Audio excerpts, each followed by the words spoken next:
Diane Sare made a little bit of news here on Twitter yesterday. She tweeted out the following here. An intervention of her own. That's right. Candidates Forum in Palisades didn't invite U.S. Senate candidates, but Lawler and Jones. So what's Lawler's first name? Mike Lawler. He's the Republican who beat Sean Patrick Maloney in 2022, which was one of the key races that determined the control of the House. And, of course, Mondaire Jones in New York 17th. Both terrible.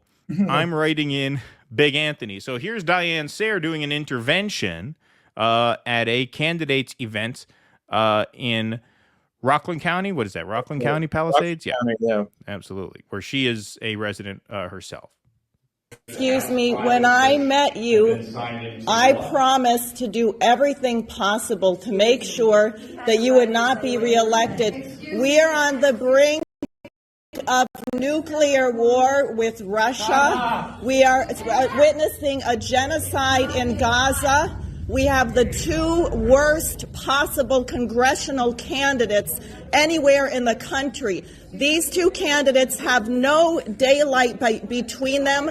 They support sending billions of dollars of weapons to Ukraine. If we have a nuclear war, everyone in here is going to be dead.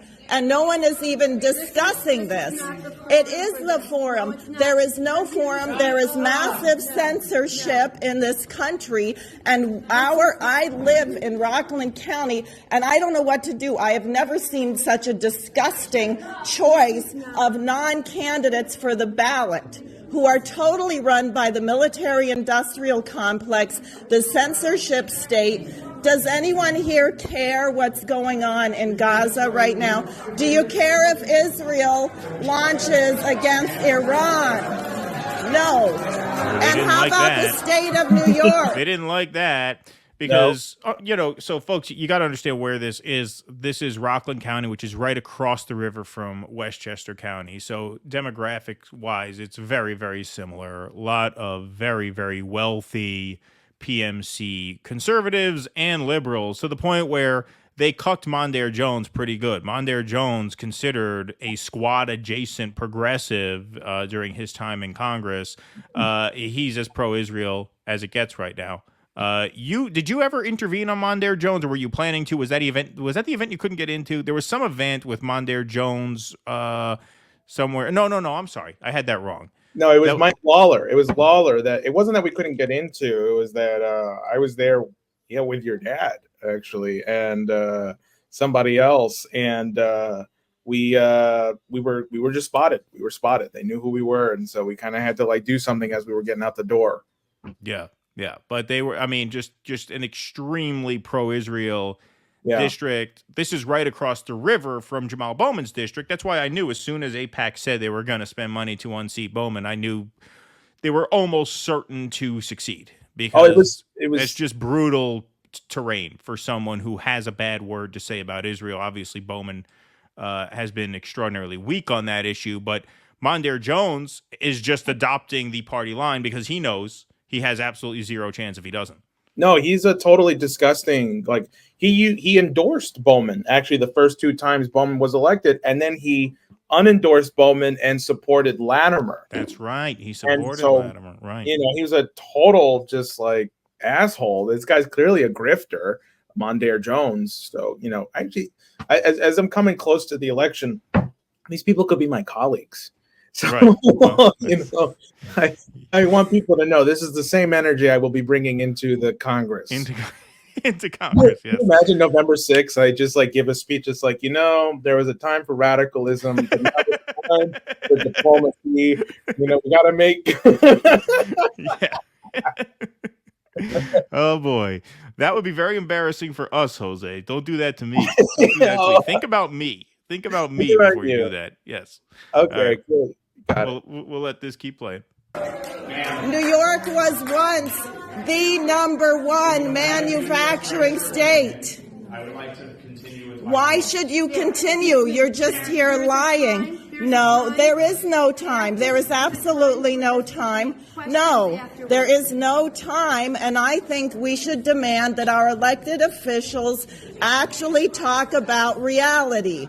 The reality is we have massive hyperinflation. We're facing a breakdown of the entire transatlantic financial system.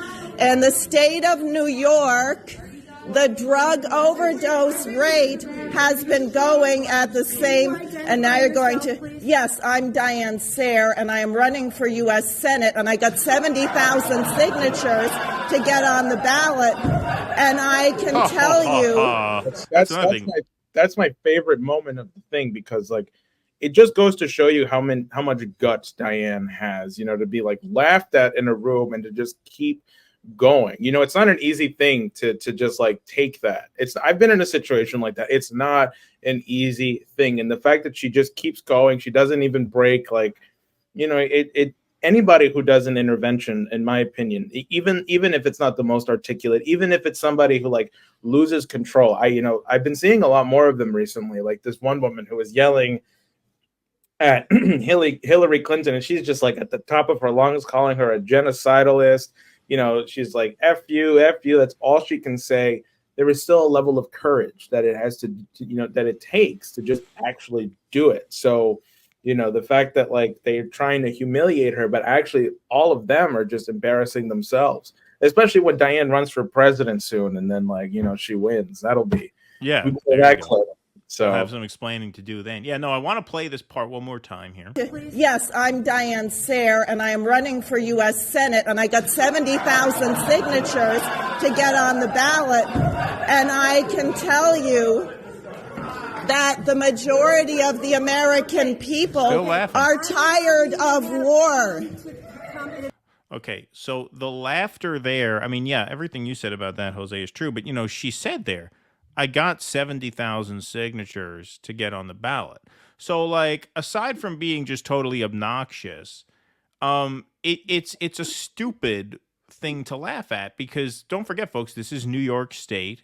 Andrew Cuomo, on his way out the door, tripled the signature requirements for third parties, from 15,000 for a statewide candidate to 45,000 for a statewide candidate, which means if you are on the ballots, that means you had to have put together an organization and an operation that matches a certain level of seriousness. Like, that is demanding of a certain respect, because you wouldn't be on the ballot unless you could get over 45,000 verified, undisputed signatures to your name on your line. And so that demands a level of respect, because it demonstrates a level of seriousness that they just don't give her, because they find what she's saying to be crazy. Meanwhile, I think you have to be crazy to take an event like that seriously.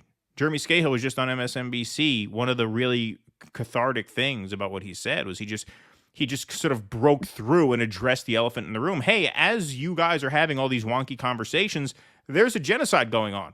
What's happening in northern Gaza right now is worse than anything in this past year, if that's believable. And yet they still laugh it off as if she's the unserious one. Yeah, no, exactly. I think the fact that Diane could not, and it wasn't just once, she did it twice. You know, this is the second time she did it.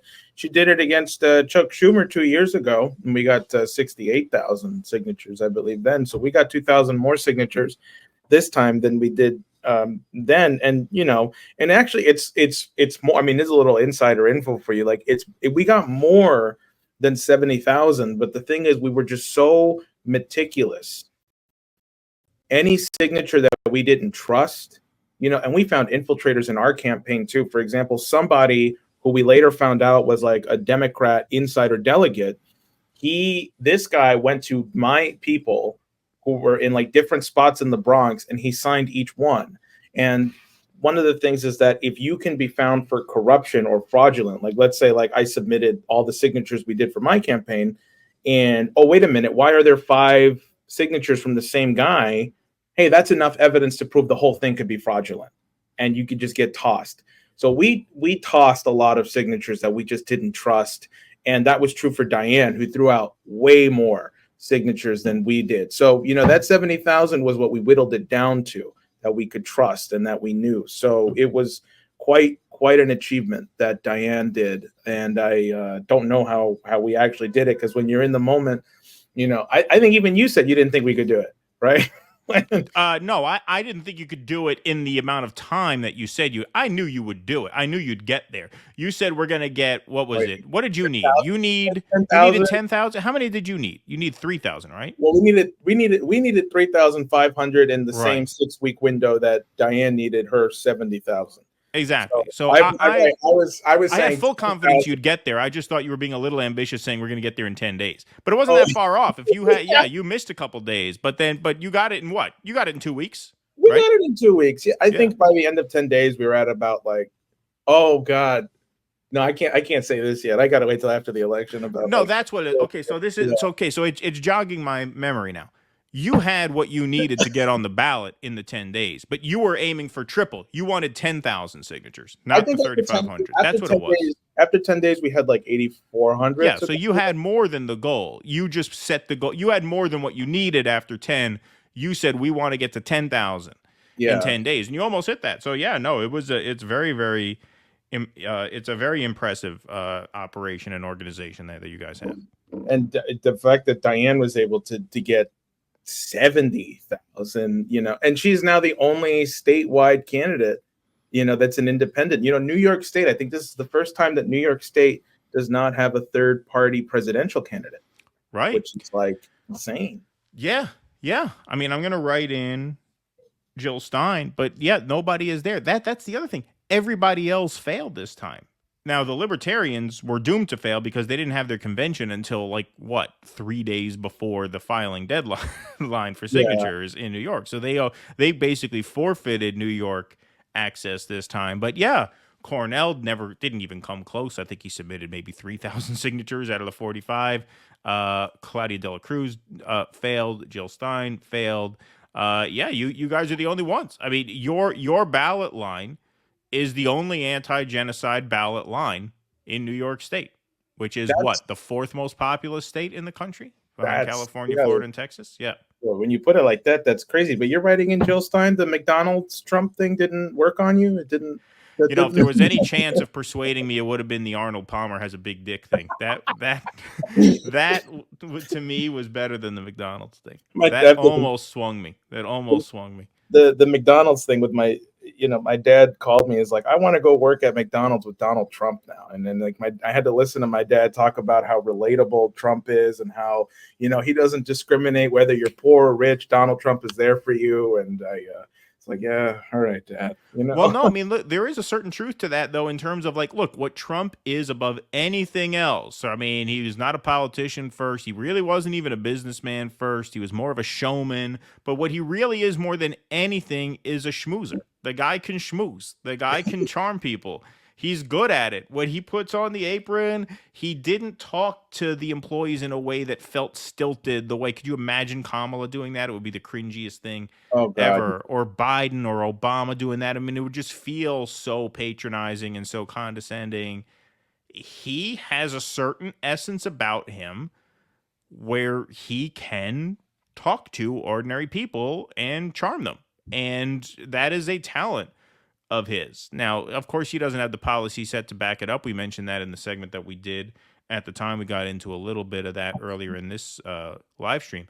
But he does have a knack for that shit. He absolutely does have a knack for that shit. There is a disarming quality about him one-on-one. Even people who hate his guts now, Keith Olbermann, remember when he made a big show of he's moving out of Trump Tower after Trump won.